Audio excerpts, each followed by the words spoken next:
I'm Caitlin Daly for GALvanize, and I'm here to introduce you to fellow Yankee fan and NFL on Fox producer Fran Morison. My guest today brings with him more than 28 years of TV experience, 25 of which have been spent with Fox Sports. A big part of your role as a producer is you're the head coach. You make sure everyone's getting what they need, everything's going smoothly. But how do you take care of what you need? It's a great thing. I do I don't know if I have it with me. I might have it. I do I have a laminated kind of checklist. It looks like this.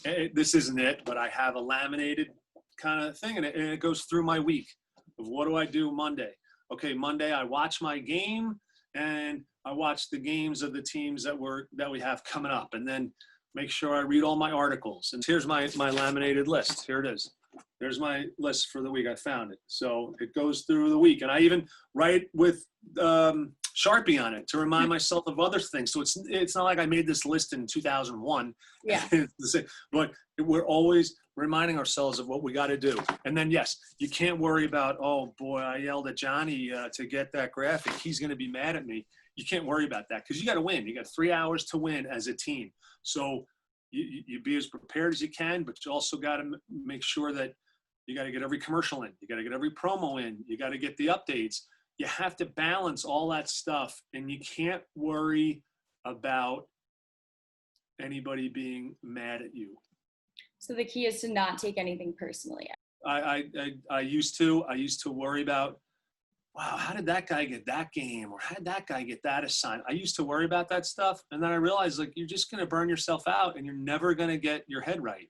So I don't even worry about that anymore. Every NFL game it's the NFL. Every NFL game is a blessing. So you can't worry about who's got another game. Of course, sometimes I'd love to have a Giants game so my family could come, but that has nothing to do with it. But you just got to go. You just can't worry about who's doing other games because we will just burn ourselves out. Are you a Giants fan? Big time Giants fan. It's funny. We did a bunch of Giants games on the road within the last few years.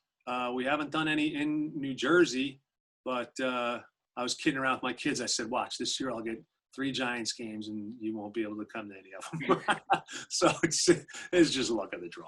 You and I have discussed our shared love of the Yankees. Since we both grew up in the same areas, I'm dying to know what your teams are.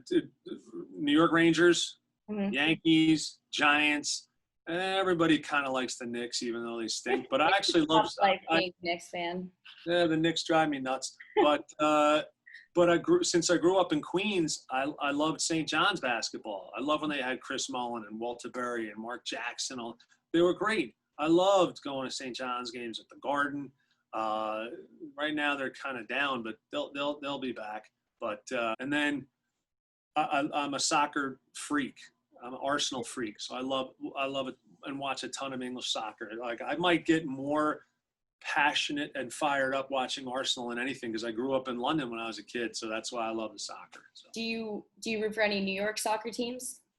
The Red Bulls. I liked before NYCFC came around. I liked the Red Bulls, so I stick with them. In fact, I was supposed to go to the game this summer when they were going to play FC, but then they changed the whole thing around. So yeah, so I just love the Red Bulls. First of all, very happy with your answers because we have all the same sports teams.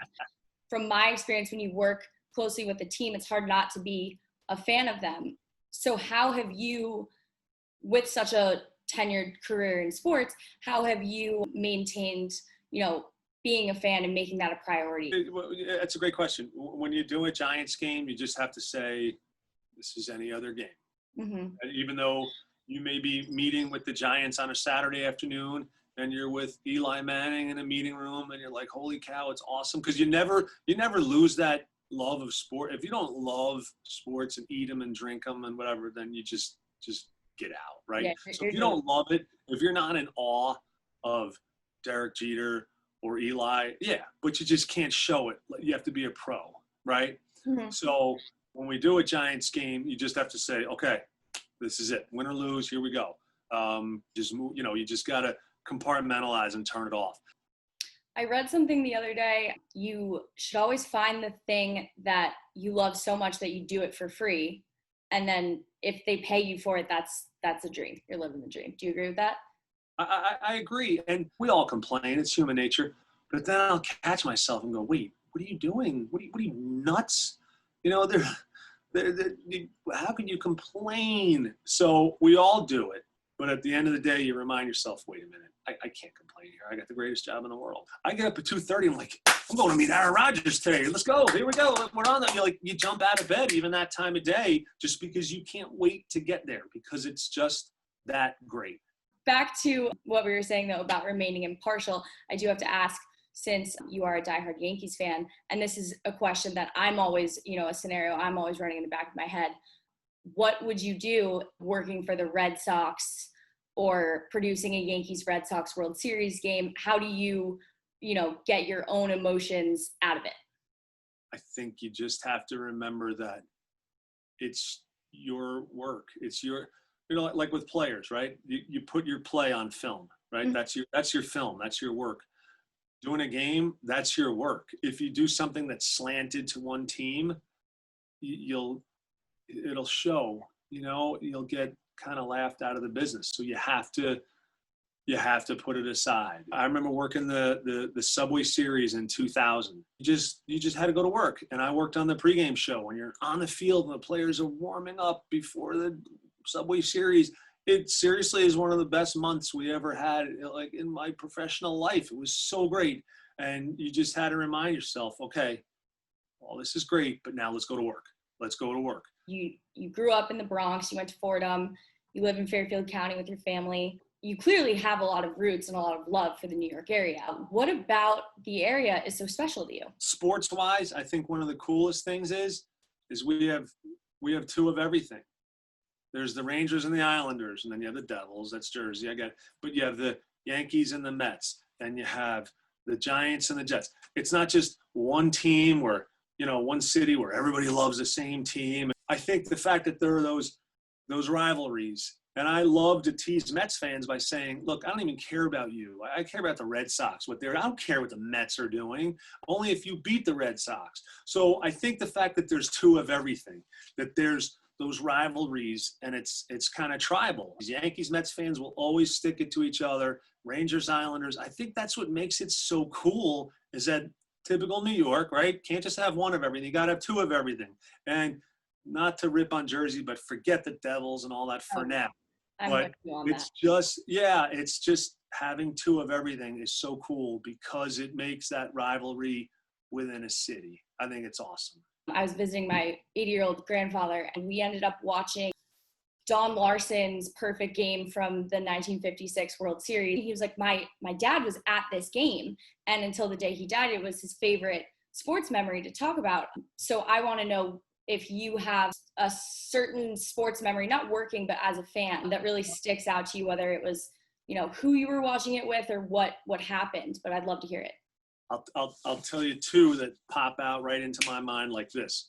As far as working, the 98 World Series, Yankees and Padres, down in San Diego. I don't know if you remember, but back in the day, there'd be someone behind the plate doing the radar gun. Mm-hmm.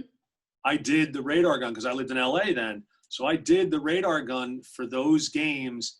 And when Trevor Hoffman came in and they were playing AC/DC and that place went bonkers, and then Scott Brocious hit that massive home run and just quieted the place. I'll never forget that. As a fan, 2016, the Final Four, my son and I were there. And when Chris Jenkins hit the winning shot for Villanova to beat Carolina. I remember. That was, and I always say to my son, he's now 16, I said, Jack, we could go to 10,000 games in our life and we might never see anything that exciting ever again. And another great one, by the way, working, when the Giants beat the Pats the first time in the Super Bowl, when Eli threw to Plexico Burress that touchdown. That was electric. I was the stage manager. So I'm right next to Joe and Troy and those guys. So you can't do it. You can't jump or get excited. You just have to stay in. Oh my gosh. You know that you just saw something astounding. You just witnessed it. But you can't act like a moron because you got two of the best in the world right there. So you can't distract them, even though you're excited. One question I always ask people, just, family members, friends, anything, that are older and wiser than me. is, if they could go back to their younger self at a certain age. I'm 25, let's go 25. So if you could go back to a younger Fran who's just, starting his journey in this industry, what would that conversation look like? You know what? The conversation I would probably tell myself, I'd go back and say, you spend too much time worrying about other people early on. You spend too much time worrying about, if you went for a job and another person, you thought you might get a promotion, that person got it, and you let it get to you. I would have said, stop, just put on the blinders and worry about you. All athletes, men, women, all they tell us is go on to the next play. Have a short memory. You can't sit and go, I can't believe I missed that pass 2 hours ago. Aaron Rodgers can't say, I can't believe I missed that pass in the first quarter. He's got to go win the game now. So I think everything in our life is spin it forward. Yeah, learn from it and then put it in a little place back here somewhere and then go forward to the next thing. Coach K always says that to his players. Next play, next play. Whether it was a great play or a bad play, they need to focus on what's ahead of them, not what's behind them. You can go back and watch the game the next day and learn from it, but when you're in the moment, you got to go. Eli can't worry about how he missed a play before. He's got to go beat the Patriots in a second Super Bowl right now. So what do you think, as the head coach of the broadcasting team, what do you think the most important part of the sideline reporter position is? Without a doubt, it's not even close. It's just being that extra set of eyes and ears on the sideline.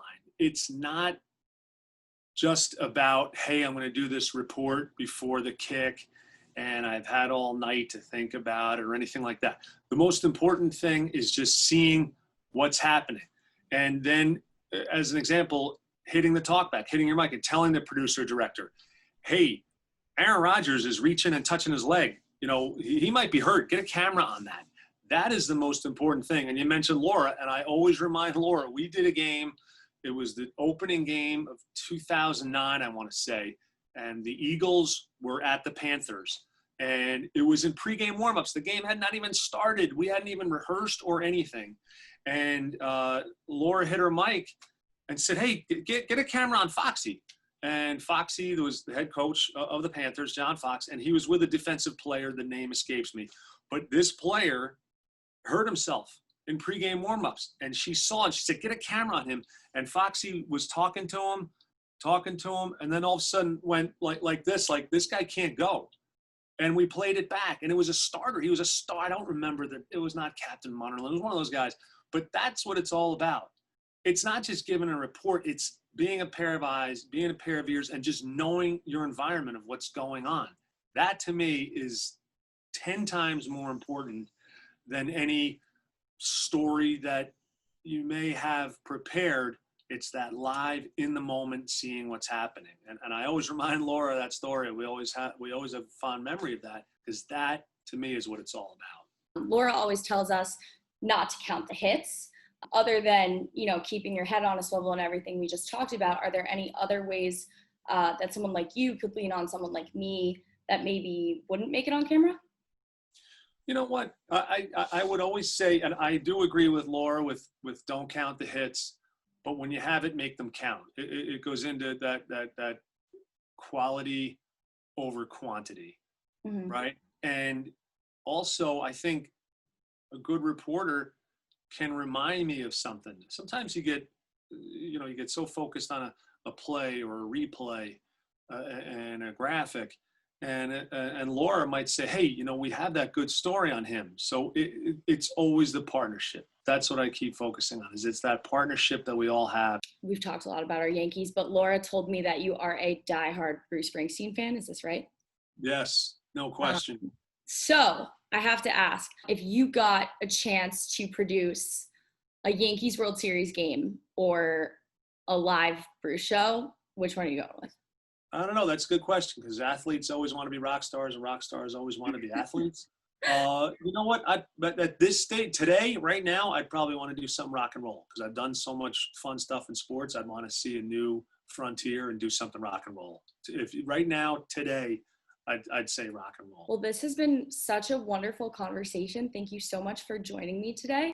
I'm sure we could go on for hours, because we could just talk about New York and Connecticut and Bruce and the Yankees and all those things. I'm so grateful for this time. So thank you.